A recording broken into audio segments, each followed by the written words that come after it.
They say that blood is thicker than water, but they forget to mention that blood is also easier to spill. My name is Elena, and for 21 years I was the crown jewel of a dynasty that measured worth in stock options and social standing. My life was a series of polished surfaces, marble floors, silk sheets, and the cold, bright flash of cameras at charity galas. I was the golden girl, the one who never stumbled, the one who carried the weight of my mother's impossible expectations without a single tear. My mother, Victoria, was a woman who didn't breathe air. She breathed reputation. Every morning she would look at me not with love, but with a critical eye, checking for a stray hair or a pound of weight gain. "You are a representation of this family, Elena," she would say, her voice like a sharpened scalpel. "Don't ever forget that one mistake can erase 100 years of legacy." And then there was Elias. He was my anchor in that sea of vanity. We were childhood sweethearts, a match made in boardroom heaven, but for me it was real. I loved the way his eyes softened when he looked at me. I loved how he defended me against my mother's sharp tongue. "Elias, Victoria, stop. She's perfect." If you want to criticize someone, look at the gardener. Elena is the only thing in this house that isn't fake. He was my protector. I felt invincible with him. We were only weeks away from the wedding of the century. My dress was a masterpiece of lace and pearls, worth more than most people's homes. I was happy. I was safe, or so I thought. But every fairy tale has a shadow, and mine was my older sister, Sloane. Sloane was 3 years older, and the absolute antithesis of me. Where I was light, she was darkness. She was the problem child, the one with the rehab stints, the late-night arrests, and the bitter taste of resentment in her mouth. I loved her, despite the chaos she brought into our lives. I spent my teenage years cleaning up her vomit, hiding her bottles, and lying to our father to keep her from being disowned. I thought we had a bond forged in the fires of her dysfunction. I didn't realize she was just waiting for the right moment to burn me alive. "Sloane, in thy room. You think you're so special, don't you? The perfect Elena, the one who gets the prince. You have no idea how heavy that crown is, sis.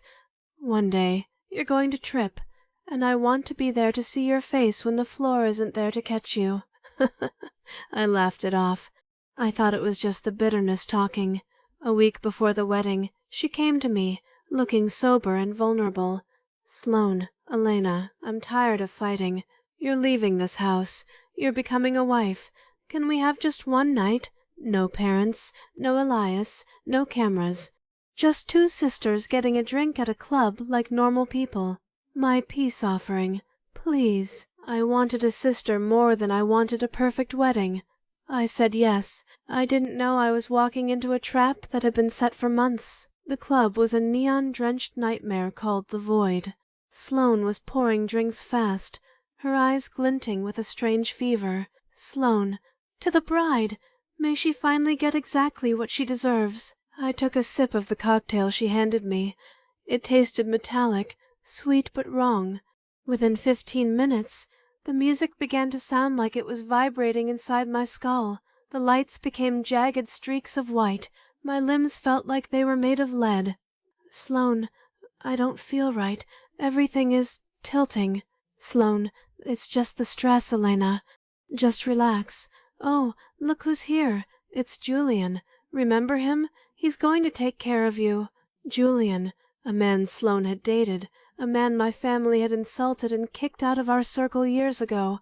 He had a reason to hate us. He put his hand on my waist, and I couldn't even push him away. My muscles refused to move. I was a passenger in my own body.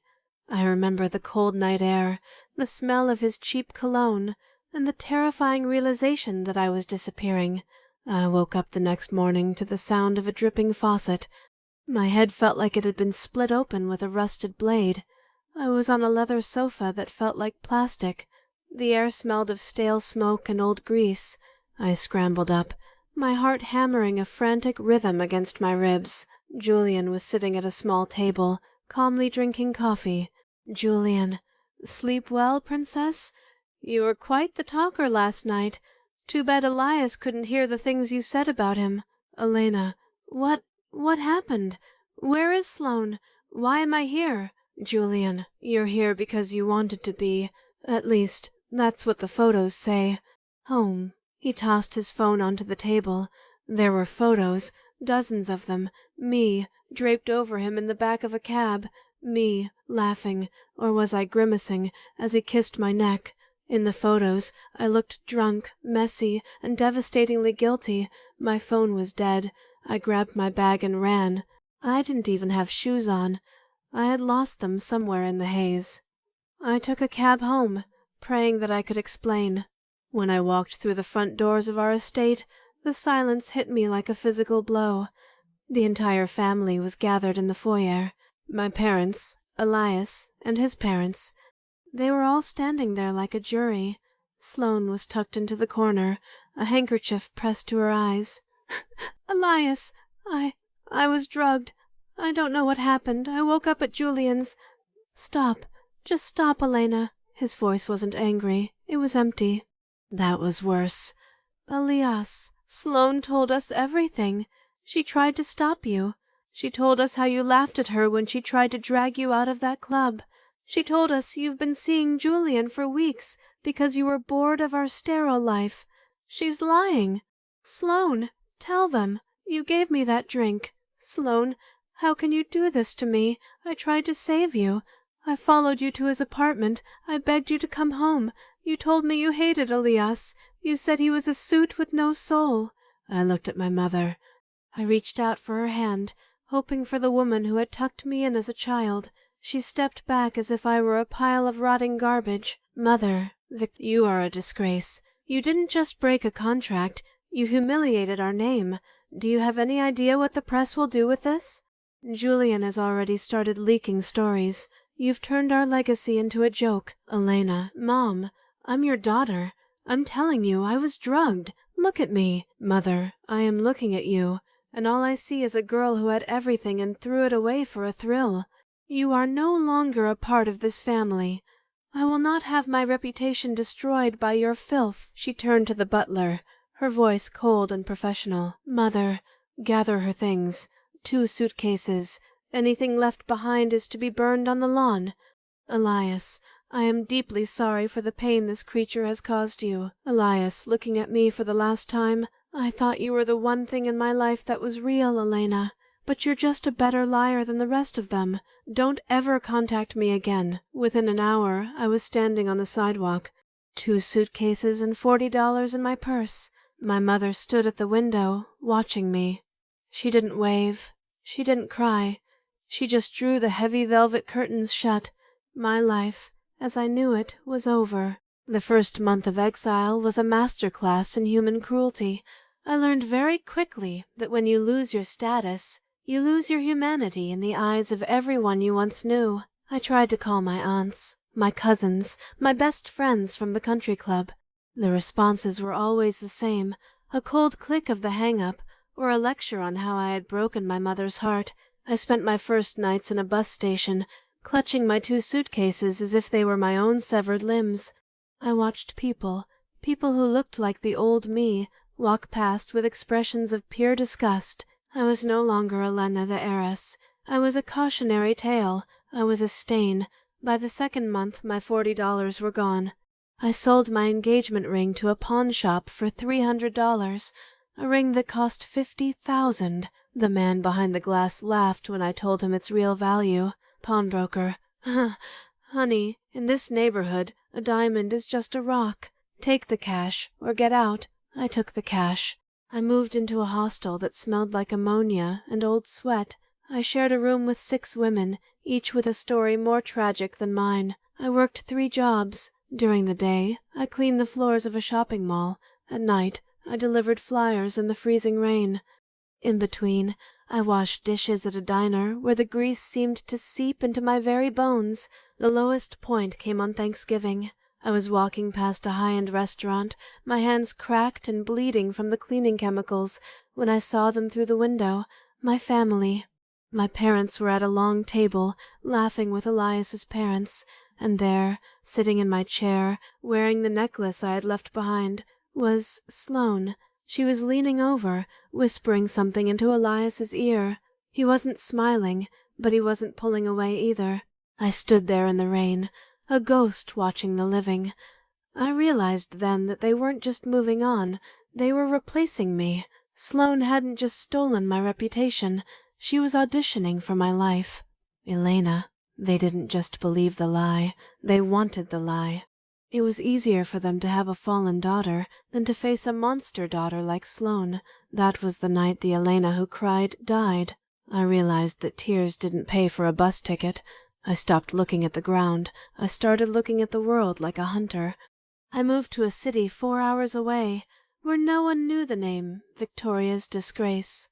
I changed my name to Elle. I lied on my resume, saying I had years of experience in sales. I got a job at a failing real estate firm. I worked 20 hours a day. I didn't sleep. I didn't eat anything but crackers and tap water. I studied the market like a religion. I realized that my upbringing, the galas, the etiquette, the way I was taught to speak to power, was a weapon.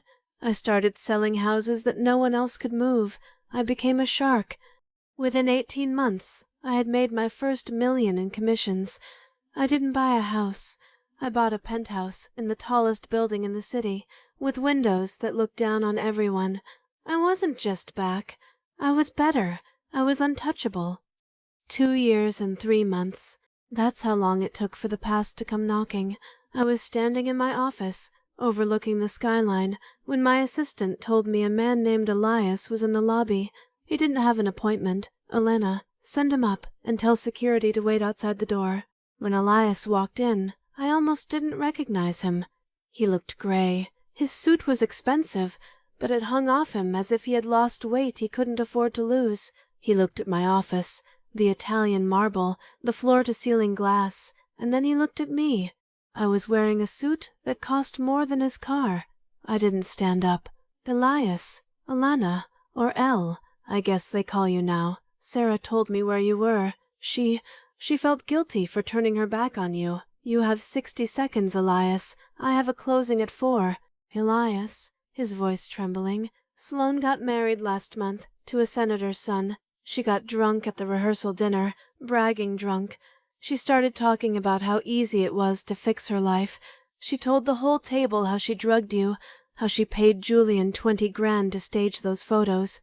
She thought it was a joke, Elena. She laughed about it. He stepped forward, his eyes filling with tears.